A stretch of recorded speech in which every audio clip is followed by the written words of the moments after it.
RSS നേതാവ് റാം മാധവുമായുള്ള കൂടിക്കാഴ്ച മുഖ്യമന്ത്രിയുടെ ബന്ധു ജിഗീഷ് നാരായണൻ നിഷേധിച്ചു. റാം മാധവനെ വ്യക്തിപരമായി തനിക്ക് അറിയില്ല, വിവാദങ്ങൾ പ്രതികരിക്കാനും താനില്ല. ജിഗീഷ് പറയുന്നു അദ്ദേഹം യഥാർത്ഥത്തിൽ ചെറിയൊരു അപകടത്തിൽപ്പെട്ട് അദ്ദേഹം ചികിത്സയിലാണിപ്പോൾ. ഷഫീദ് റാവുത്തർ തിരുവനന്തപുരത്ത് നിന്നും തത്സമയം ചേരുന്നു. ഷഫീദ്, ഗുഡ് മോർണിംഗ്, പറയൂ.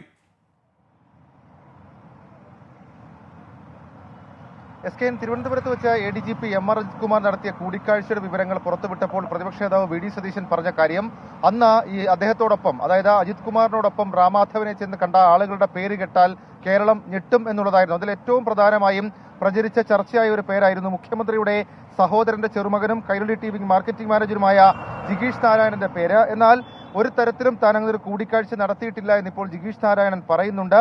മാത്രവുമല്ല, ഈ ഏതെങ്കിലും തരത്തിൽ റാമാധവനെ അറിയില്ല, ഒരു അപകടശേഷം അദ്ദേഹം ചികിത്സയിൽ കഴിയുകയാണ്, വിവാദങ്ങളിലേക്ക് തന്നെ വലിച്ചെടുക്കരുതെന്നും ജിഗീഷ് നാരായണൻ പറയുന്നുണ്ട്. അതേസമയം മറ്റൊരു പേര്, ഇതുമായി ബന്ധപ്പെട്ട മറ്റൊരു പേര്, അത് ചെന്നൈയിലെ മലയാളി വ്യവസായി ആയിട്ടുള്ള R പ്രേംകുമാർ ആയിരുന്നു. അദ്ദേഹവും ഇത് നിഷേധിക്കുന്നുണ്ട്.